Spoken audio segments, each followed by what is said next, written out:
Assalamualaikum warahmatullahi wabarakatuh. Waalaikumsalam warahmatullahi wabarakatuh. Ini jumpa terakhir kita di tahun 2021. Kalau kita jumpa nanti minggu depan, itu sudah 2022. Cantik kali angka itu. Mudah-mudahan angka itu juga membawa hikmah lah buat kita. Di tahun itu adalah mungkin seperti yang dicanangkan dan dimimpikan oleh pemerintah dan dunia. 2022 itu COVID sudah tidak ada. Ya. Amin. Jadi maka itu mari kita sambut 2022 itu dengan sikap yang optimis. Dengan optimis, tapi juga harus punya terukur. 2022 vaksinasi aja baru dianggap bisa mencapai 70%. Jadi harus kita siap-siap juga untuk mengikuti keadaan seperti ini, seperti pandemi ini. Kemudian jangan terlalu optimis seperti AFF kemarin. Sampai semua orang rame-rame dibantai sama Thailand 4-0. Jadi optimis tapi terukur, gitu aja. Bang Bahar, ada istilahnya kok di Medan tuh. Ya. Optimis terukur, jelas angkanya. Itu Itu Medan sekarang, jelas angkanya enggak? itu judi. Sekarang kalau apapun bisnis orang, jelas angkanya enggak? Jadi kalimat itu dari jelas angkanya. Enggak lagi kita cakap-cakap. Dulu kan Raja Olah itu sekedar ngolah. Sekarang Raja Olah dia mau berapa angkanya? Kalau kita bicara tadi seperti yang dibilang Hari tadi ya, memang kita tanpa terasa ya kira-kira 52 jam lagi kita akan masuki 2022. Aku hitung jam lah ya, karena kalau jam itu cepat dia rasanya kedekatan kita mengakhiri 1 tahun daripada ngitung hari gitu kan gitu. Memang di awal kita menghitungnya bulan, setiap bulan habis itu hari. Sekarang udah tinggal hitungan jam aja kan begitu ya. Nah, kami yang di Medan ini khususnya Besihar, Jaya, saya ya kan. Enak, ada banyak cerita-cerita yang lucu ya, yang terjadi di Medan ini kan begitu ya. Tapi seperti yang dibilang Ari tadi, aku pernah ingat dia kata perbuatan lucu tapi tak lucu kata gitu kan gitu. Tapi membuat orang ketawa gitu ya itu kan gitu. Jadi banyak cara upaya orang dalam menyambut malam tahun baru ini macam-macam cara. Aku melihat cara menyambut di Kota Medan ini macam-macam. Ya agak sedikit memang renggang tapi dibatasi. Istilah penyekatan memang tak ada. Tapi penutupan jalan 110 ruas jalan di Kota Medan itu jadi tutup. Berapa Bang? Ya, 110 ruas jalan. Habislah jalan itu dah. Malam tahun baru aja. Jadi tinggal jalan-jalan tikus saja, tapi di sekitar jalan tikus lah, jalan alternate kan begitu ya. Tapi kalau jalan utama udah tutup.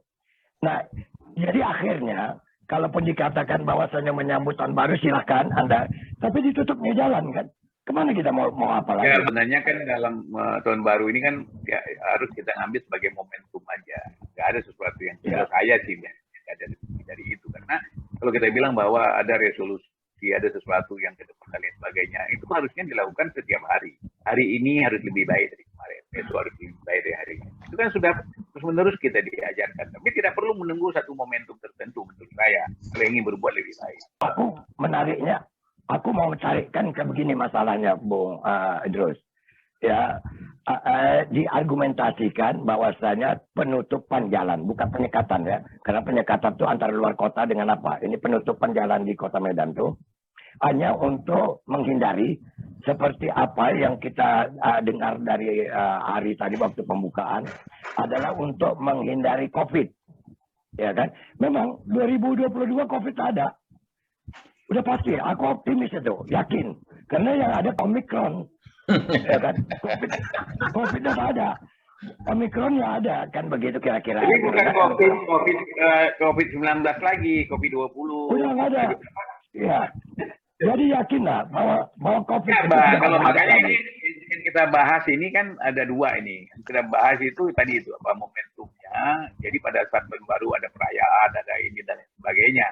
Ada lagi yang ini kan perpindahan tahun harus lebih baik, kira-kira kan demikian. Kalau mau momentum diambil sebagai momentum, berarti ada sesuatu. Dan bagaimana juga merayakan untuk menyambut itu kan gitu. Iya. Tapi aku heran juga terus ya. 101 jalan. 110. 110 jalan utama ditutup. Macam mana ya awak mau jalan?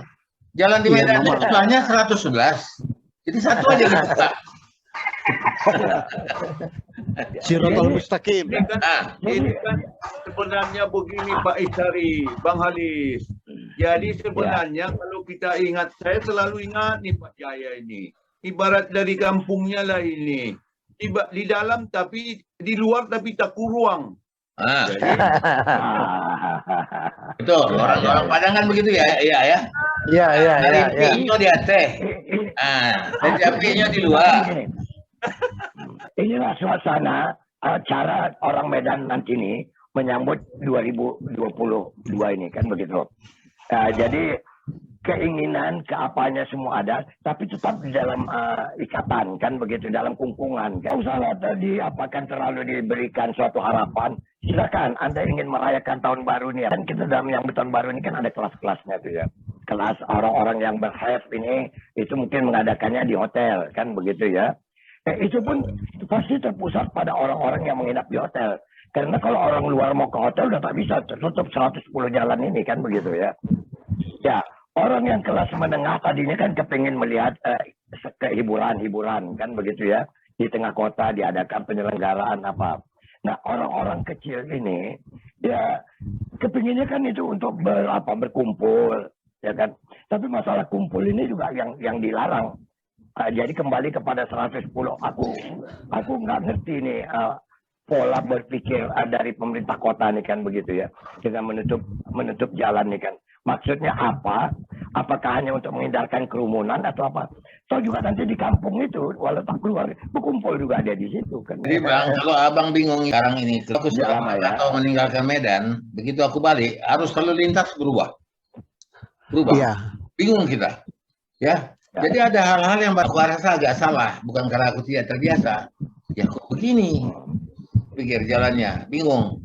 Nah, sempatlah aku berpikir bagaimana nih koordinasi dari Polantas ya di polisi dengan pihak DLJR dengan pihak Pemkot.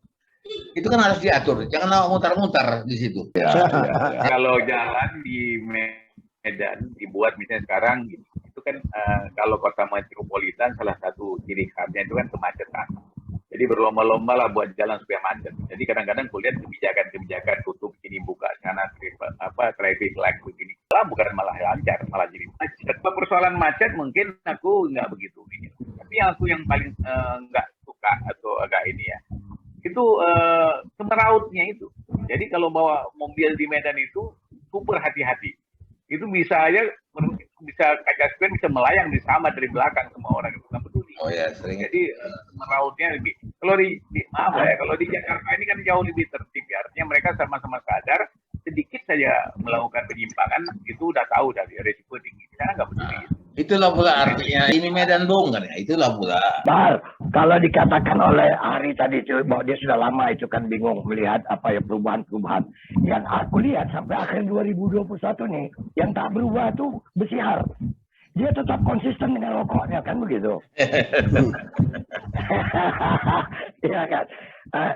Udah tak berapa kan dokter sudah kita cakap, tapi dia tak ada pedulinya. Karena apa? Karena dia pakai prinsip tuh begini katanya kan.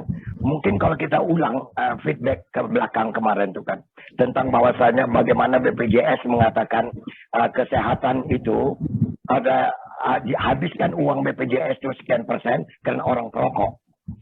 Besihar mengatakan begini argumentasinya, ya kan?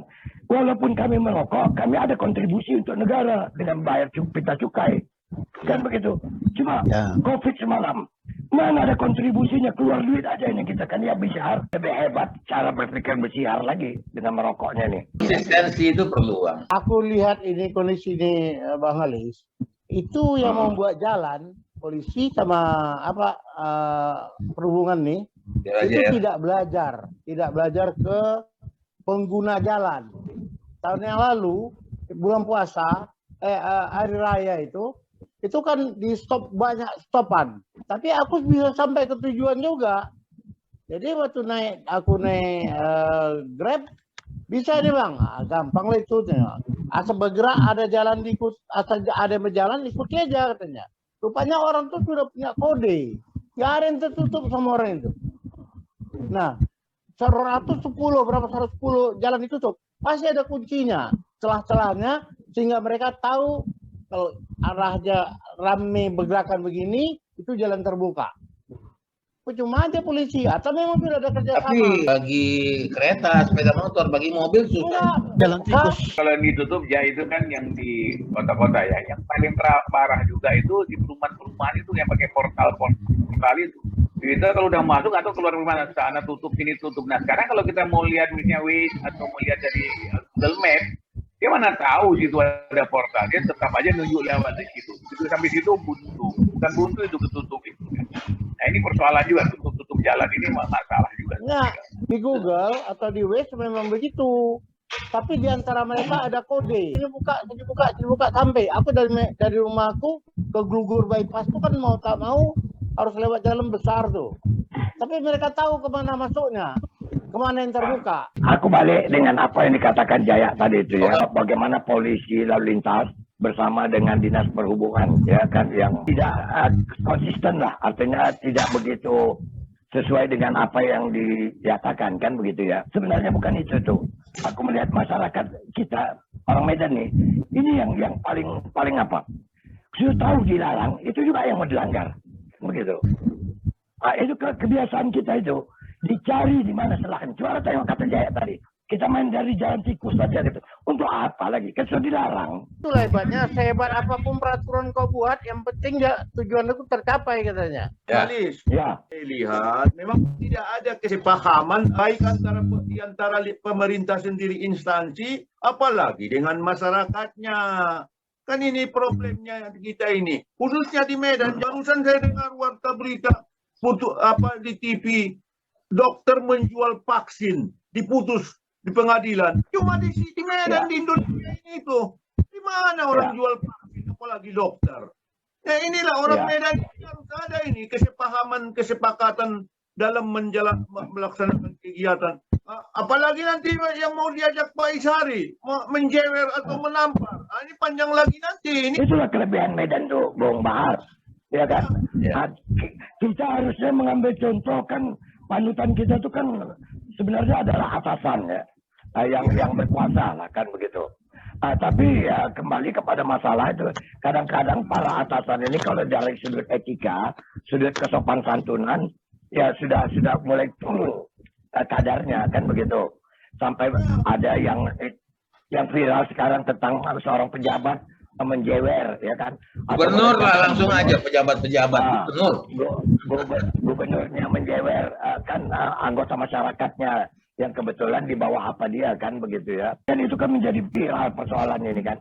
Padahal mungkin saja kata Hari ingin joke tapi tak pandai jokernya kan begitu, tak pandai jokingnya kan gitu. Jadi gini Bang, aku lihat itu videonya berulang kali ku perhatikan. Ku perhatikan gaya-gaya geraknya, gesturnya itu kelihatannya memang suasana itu sangat bagus ya. Gubernur berbicara, memberi nasihat, katanya ada tali asih dengan para atlet, pelatih, dan manajer. Diundang, datang. Mungkin dia merasa kurang begitu akrab, sehingga dia bilang, kenapa kau nggak bertepuk? Dia tanya lah siapa ini? Coki Aritonang, yang familinya Pak Bahardin Aritonang ini. Kan? Kenapa nggak bertepuk? Nah, sini kau, mungkin dia mau bikin lucu. Ya. Aku juga melihat, menunjukkan bahwa dia akrab dengan pelatih. Pelatih biliar.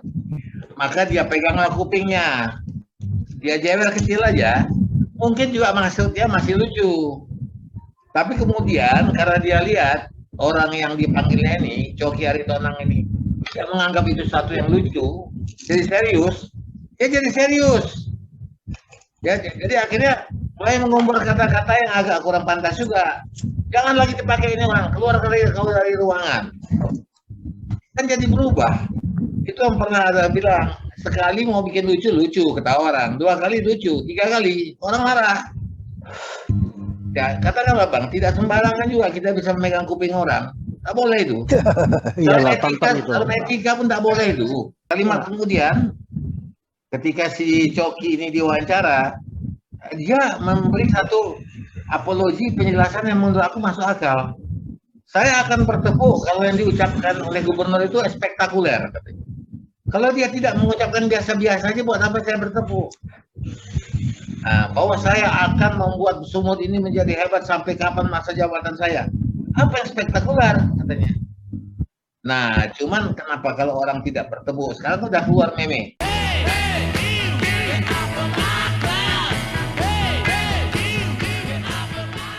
Kalau Anda pergi ke satu tempat, Anda tidak bertepuk, maka Anda akan diusir dan dikeluarkan, dijewer. Nah, ini bahaya Ada ini. ceritanya tuh. Should old acquaintance be forgot and never brought to mind? Should old acquaintance be forgot and